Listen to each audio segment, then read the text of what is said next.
Bienvenidos a nuestros estudios de Vive Occidente en Maracaibo, capital del estado de Zulia, y al segmento de la entrevista en el informativo popular del día de hoy. Gracias a nuestros compañeros por el pase desde Caracas. Hoy conversaremos con el profesor Nehemías Bracho. Nehemías es profesor de la Universidad Nacional Experimental de la Seguridad en el estado de Zulia, y el tema que nos ocupa el día de hoy tiene que ver con el 27 y 28 de febrero de 1989. Para hacer una cronología de lo que sucedió en ese tiempo, una breve cronología, vamos a compartir con ustedes un video que nuestro equipo de producción preparó y luego conversamos con el profesor Nehemías Bracho. Adelante el video.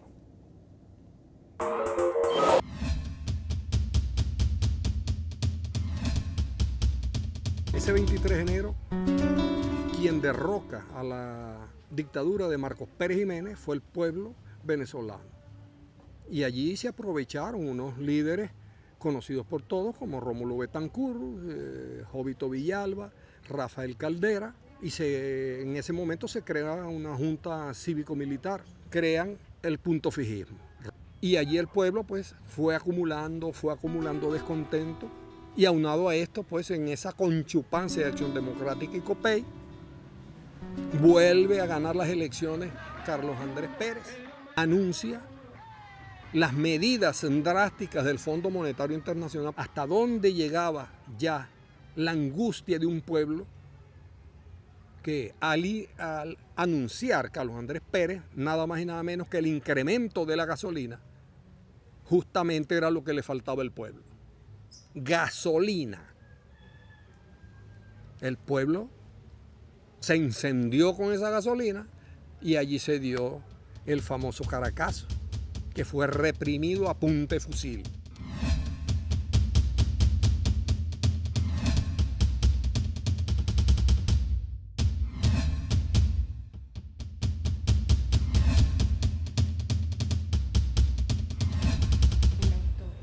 Lo que tienen la comida, la esconden. Mira, esa señora aquí tenían espagueti y comía, y todo era tenían escondida. Los chivos allá escondidos. Es un pueblo que, a pesar de que tenía motivos para rebelarse, respetó la vida de esos señores, de los corruptos, de los saqueadores del país, y buscaba el alimento que lo necesitaba. Ante todo eso, la gente nunca perdió la moral. Una de las cosas más importantes que se ha conseguido, la independencia. El pueblo venezolano ha demostrado que Bolívar sigue vigente y vivo en cada uno de los corazones de cada latinoamericano. Breve cronología, profesor Nehemías, de lo que ocurrió en aquella época, pero usted nos va a permitir aclarar un poco más el panorama en términos conceptual. ¿Qué entró en crisis? ¿Qué fue lo que ocurrió que dio lugar a esos sucesos del 27 y 28 de febrero del 89 en nuestro país? Conversamos entonces con él, que además de ser un analista político, también fue participante. Adelante. Gracias, muchas gracias por esta oportunidad Bienvenido. que nos dan de rememorar la historia contemporánea, sobre todo en este momento donde se le está dando un impulso a la participación juvenil en el proceso revolucionario.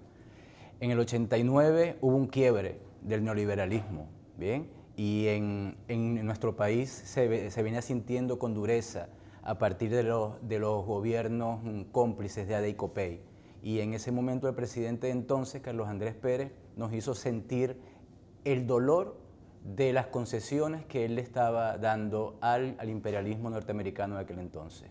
Y lo que hubo fue una manifestación expresa del sentir del pueblo ante la anulación de sus derechos y ante la agresividad del comercio, del empresariado nacional en contra de los intereses y de la propia calidad de vida que teníamos en aquel entonces.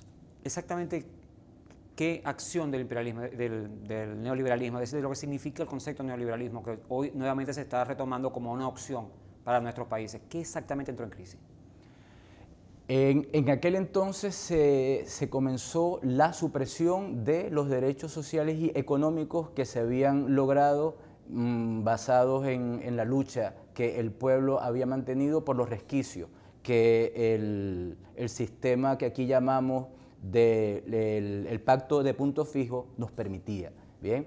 Sentíamos que en ese momento el aumento de la gasolina, que fue una complacencia a las exigencias del Fondo Monetario Internacional, bien, nos hizo sentir con dureza lo que significaba, que siendo un país petrolero nosotros no tuviéramos ningún beneficio directo.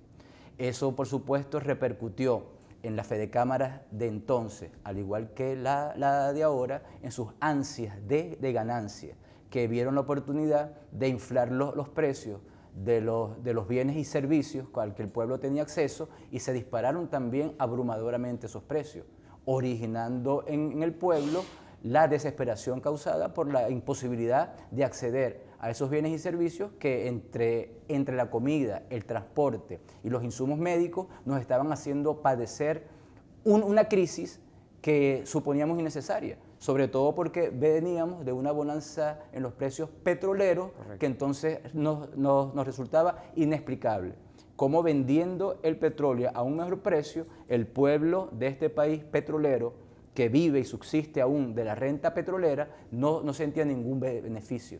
Profesor Bracho, hay quienes dicen que la situación actual es parecida. Aumento del precio de la gasolina por parte del gobierno nacional, pero además de eso, aumento desmesurado en casi todos los productos, por no decir todos los productos que consume el venezolano. ¿Qué diferencia nota usted de aquella época con la actual? No es semejante ni parecida la situación. Es necesario que se estudie y analice en su contexto lo que está pasando ahora y lo que nos pasó en el 89. En el 89 el pueblo tenía que remediar bajo sus propios medios, sin ningún apoyo del Estado, su situación personal, doméstica y social. ¿Bien? No existía nada parecido a los CLAC, por ejemplo. No existía CLAC, no habían misiones socialistas, no había la distribución equitativa y justa por parte del gobierno de la renta petrolera. ¿Bien? En ese momento había el proceso de privatización de todo lo que el pueblo había obtenido, al cual se tenía un acceso, que aunque restringido, había un acceso limitado. Bien, ahora no. En este momento contamos con un gobierno que está manejando la renta petrolera para el beneficio del pueblo, y vemos solamente una característica clara y definida. La privatización de empresas se paralizó y más bien se está dando un realce a lo público. Y lo otro y más importante es que vemos cómo verdaderamente comenzamos a luchar la guerra económica cuando estamos recibiendo aumentos progresivos en sueldos, salarios y el bono alimentario para que podamos lidiar con esta guerra económica que sin duda alguna tiene la misma base política, ¿bien? Que es simplemente someter al pueblo al escarnio, que es el hambre, que es la desesperanza acusada por no tener acceso a los bienes que lamentablemente no producimos en Venezuela y que tenemos que seguirlos importando, pero es precisamente para adormecer el ímpetu revolucionario que está viviendo nuestro pueblo en este momento.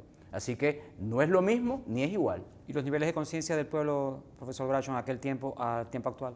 Sí, señor. Sobre eso hay una diatriba en todo el país. Se habla de que fue una explosión sin ningún control, sí. una explosión social, que el pueblo fue a robar y a saquear. Bien, no. Bien, en ese momento se focalizó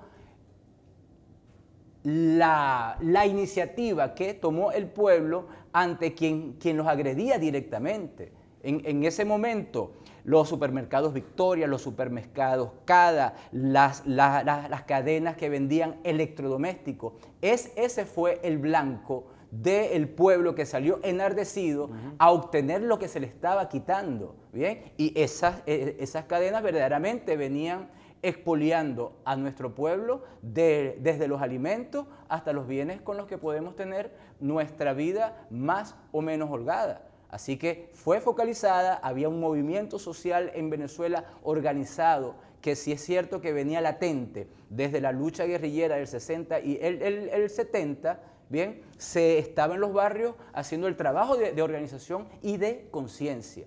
No en balde tenemos que recordar que aunque se habla mucho del 27 y 28 de febrero, tenemos que hablar de los 10 o 15 días siguientes donde la represión fue aún peor y donde comenzó la desaparición y la extinción no solamente de los compañeros que participamos en las acciones de esos días, sino de una gran cantidad de luchadores y dirigentes populares que el Estado represivo y burgués aprovechó para intentar extinguir la movilización y organización de las masas. Y más bien fue el Estado bolivariano que resarció en muchos casos a muchos de los familiares de las víctimas de aquel tiempo. ¡Viva Chávez! Así es.